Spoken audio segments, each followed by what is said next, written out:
Hi everyone. So a few days ago I made a video giving a synopsis, an overview of what happened to me in Antigua in 2004. And in that video I promised that I would make another video that explains in even more detail, what really happened. But before I started talking, I thought I would say, I think it's necessary for me to say thank you to each and every one of you who have commented, who have liked, who have shared, who have contacted me. Your support is mind-blowing to me. Your support is mind-blowing. Your compassion is mind-blowing.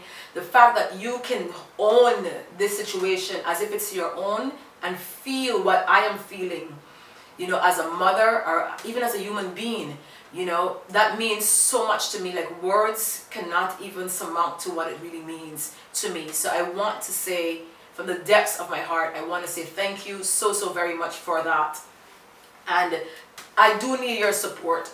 I do need it. I need all the help I can get. Every help, everyone. No one is to be left behind. Everyone, I need your support. I need your help with this one, because it's something that, as I said before, I am still putting the pieces of the puzzle together. So what happened in Antigua? So as I said in the other video, I was on a Liat flight from Guyana to St. Martin. My flight transited several Caribbean islands, including Antigua. So the last leg of the flight was Antigua, St. Kitts, then St. Martin. During the in-transit, I was not feeling too well. Ambulance was called, and I was later hospitalized at Halberton Hospital on the Gwyneth O'Reilly ward. I was hospitalized on the 4th of September 2004. It was a Saturday. The 3 days after, my aunts came over from St. Martin to stay with me. My mom's passport was being renewed at the time, so she was unable to travel. So one of my aunts flew over, and she arrived on the Tuesday. She arrived on the Tuesday. That's September 7th in the afternoon. When she came to the hospital, Nurse Bob was there. I remember a conversation she and Nurse Bob had at my bed. Nurse Bob said, I went to school with a hammer. And my aunt pointed at me on the bed and said, "This is Colin's daughter," indicating that the person she went to school with is my father. And my aunt told her she lives in St. Martin, she's married and she has 3 children. Nurse Bob said, "I'm married too. I'm married Bob," and she pointed on her name tag. "But I don't have children. Every time I get pregnant, I lose the pregnancy." That's what I remember from that conversation. That's how I knew that Nurse Bob's name, her name Bob, was her marriage name, because I heard she said it to my aunt. Later that evening, I started having, not pains, but I felt like I wanted to go to the bathroom. And I called for the nurses, and the nurses never came. So the patient that I mentioned before in the other video, I called over for her, and she came and she assisted me to get off the bed. And at one point she asked me, "What is it that you want to do? Doo-doo?" I said, "I'm not sure." And as we took a few steps off of the bed, away from my bed, I said, "You know what? Put me in a bedpan." So she took the bedpan from underneath my bed and she placed it in a chair. Those were the chairs where when visitors come to the hospital, they will sit in those chairs, like plastic chairs. So she took the bedpan out underneath my bed and she placed it on the chair, and she braced the chair to a wall, just like how I'm sitting here. She braced the chair to the wall. So I am sitting, I had on no underwear, but I had on a duster. I'm sitting on the bedpan in the chair, and as I'm sitting, the patient is there standing beside me. And as I'm sitting, I started to feel something touch me. So when I looked down, I saw there was a piece of toilet paper in the bedpan. So I removed the toilet paper. There was a black garbage bin. There was like a little bin. It was right there. So I threw the toilet paper in the bin. I continued sitting, and very shortly after, I started to feel something touch me again. As I looked down, I saw a black ball coming out of me. And with that, I said out loud, "Oh my God, the babies are coming." And I pushed the bedpan out of the chair. My water bag broke. I held onto the handle of the chair, and I lowered my body in the chair, like I hover over the chair. And one baby came out crying, the other baby came out crying, and both babies are in the chair crying. The patient, especially the girl, someone contacted me and told me the girl in the hospital, the ward that I was in, that was paralyzed, told me her name was Angela. So let's say Angela, the girl who was badly injured, she started to make a lot of noise, like nurse, nurse, nurse, and I'm hovering over the chair still, and the babies are there crying, and the nurses run and came. Several nurses came. Came like they were confused. It looked like they were confused, like they weren't prepared for that, and they took the babies from the chair and they put them to the foot of my bed. I gave birth between 10 to 10 and 5 to 10 that night. There was an arch in the room, and on top of the arch, between the arch and the wall and the roof, there was a clock. So I pay attention to time. I'm very good with dates and time, right? So took the babies from the chair, put it to the foot of my bed, and I remember feeling breathless, like I was panting, and I felt weak. So I crawled over to the bed, and it was this way. I crawled over to the bed. The babies are to the end of the bed, and my upper body is on the bed, laying down, and my foot is hanging off of the bed, because if I put my foot up, it would have been where the babies are. So my foot is hanging off of the bed, and the three of us, all three of us, myself and the babies, were on the bed at the same time. I remember hearing someone said it's not sharp enough. I don't know what it meant then, but now I can only assume what it meant. But I remember clearly hearing someone said it's not sharp enough. And the nurses wrapped the babies in a beige colored cloth. It was a beige colored cloth. They wrapped the babies in a beige colored cloth, and they left the room with them. So when they get out of the area where I was in, where all the patients were, they would have to take one step up from the arch, where the arch is, and they will turn this way. So they take one step up, they will turn that way. And I recall in that corridor area is where the nurses, like a nurse's station or something was, like that's where they would sit, in that area. And as the nurses left the room with the children were crying. And I can still hear it. Like right now I can still hear it. 2 hours after, it was, I remember looking at the time, it was either 11:35 or 11:40. Nurse Bob came and she tapped me on my right shoulder. I remember why, because my head was turned towards the open area and my face was facing the window. And if anyone knows Halberton Hospital, if anyone knows the Gwyneth O'Reilly ward, they will know there are two windows on this side. My bed was on the first window, closer to the end wall. So my head was turned this way, and Nurse Bob tapped me. But let me stick a pin. Let me go back. So after the nurses left the room with the babies, no one came to me. No doctor came, no nurses came, no one. Remember, I just gave birth. No one came back to me. No one cleaned me up. No one tried to make sure that the placenta was out. No one did anything. Who did that? The patient. Me and the patient were on the bed, and I'm touching myself, and the patient is there with me. The only person who came back into that room was a lady. She was wearing the exact same color uniform to the piece of cloth that I wrapped the babies in. She was wearing a beige colored uniform, and she had a mop and a bucket in her hands, and she went to mop the floor where my water bag broke.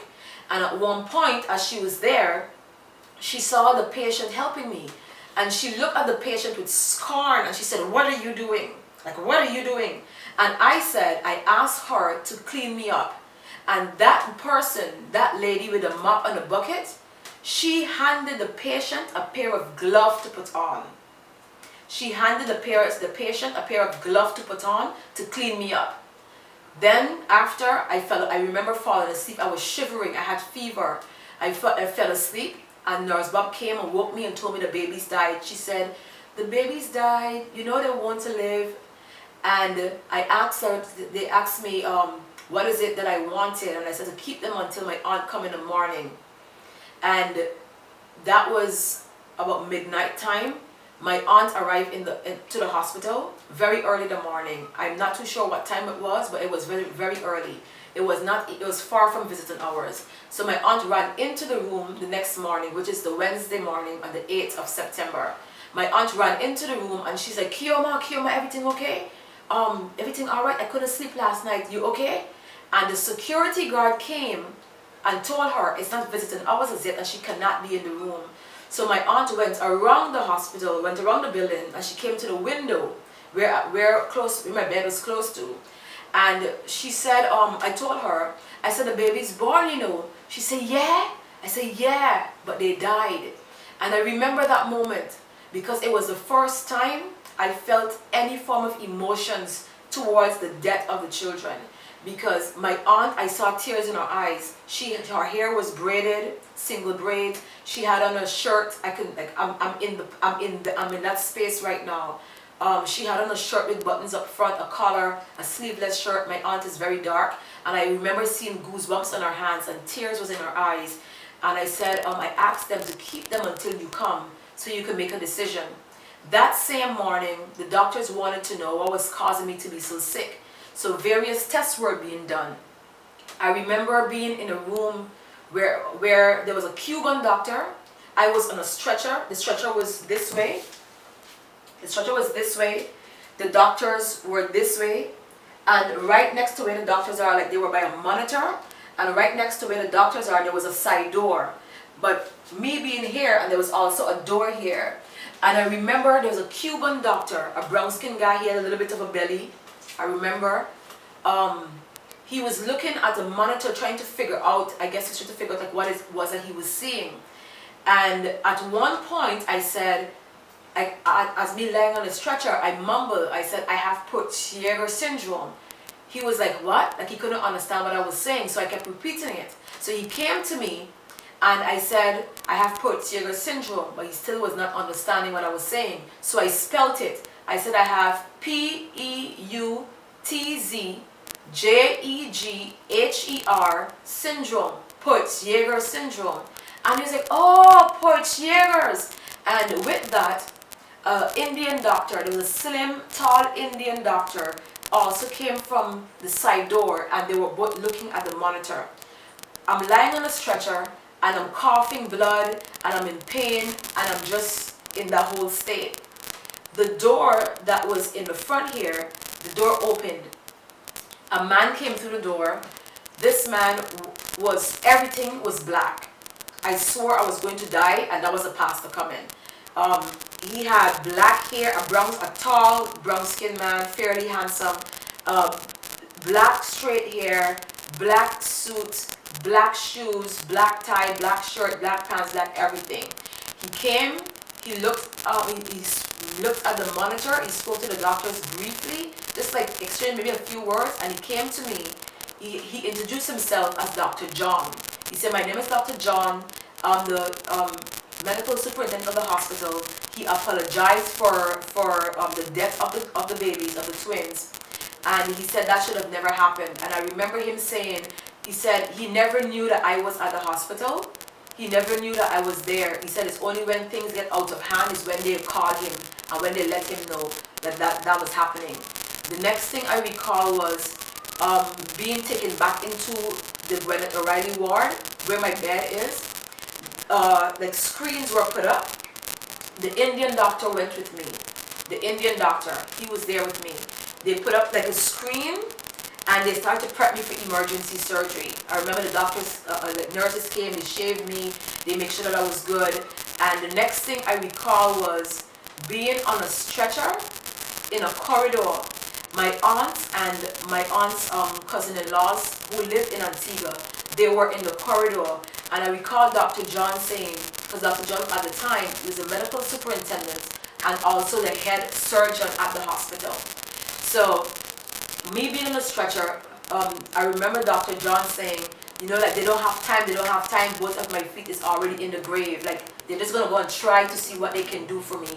I remember hearing that. And my aunt said, before you go, let her talk to her mother. So my aunt grabbed the phone and she called mommy. And mommy spoke to me for what could have been the last time. And I remember Dr. John took the phone, like, listen, we have to go. He took the phone, he apologized to my mother on the phone for how I was treated in the ward, at O'Reilly ward. And he said, they have to go right now because, like, I don't have much time left. Both of my feet are in the grave. That's what I recall. the next thing I recall was I was in ICU. I was in ICU. I don't know how many days after. I don't know if it was a few hours after or a day or 2 days after. But while I was in ICU, I was told when the doctors attempt to operate on me, they could not operate on me because more than 90 to 95% of my body was already lifeless. So I was placed on life support. So, and after I got off of life support is when the surgery was done. Because I remember in ICU, I had like staples right down my stomach. I had like a tube.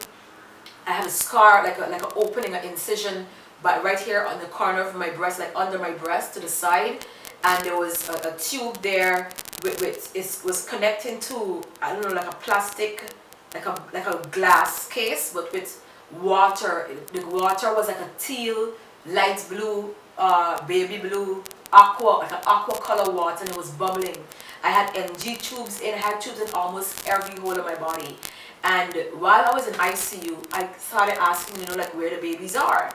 And everyone that I asked, I asked like where the babies are, and persons just said, it's unfortunate that they died, you're alive, so we're focusing our attention on you.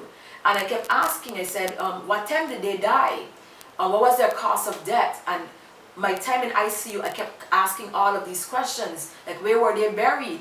Like what happened to them? And no one answered. Like people just kept saying, it's unfortunate that they died, you're alive, so we're focusing our attention on you. Because of how I was mistreated in the Gwyneth O'Reilly ward, Dr. John advised the ICU nurses to not transfer me back to the ward. So I stayed in ICU and I was discharged from ICU. The night before I was discharged, I mentioned Nurse Warren in my other video. Nurse Warren came to my bed quietly that night and she asked,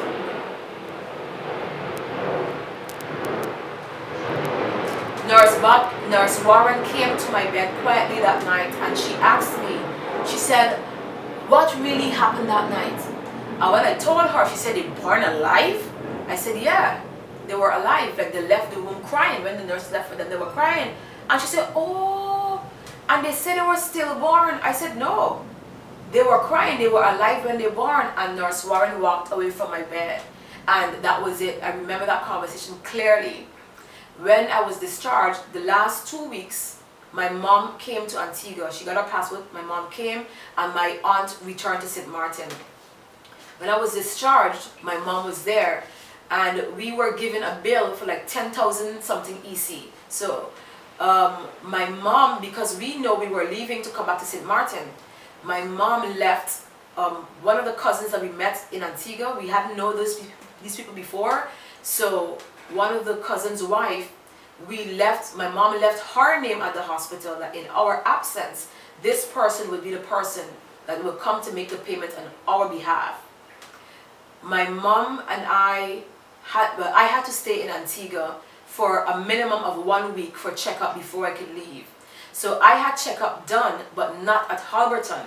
I had my checkup done at Dr. John's private clinic, which is Medical Surgical Associates.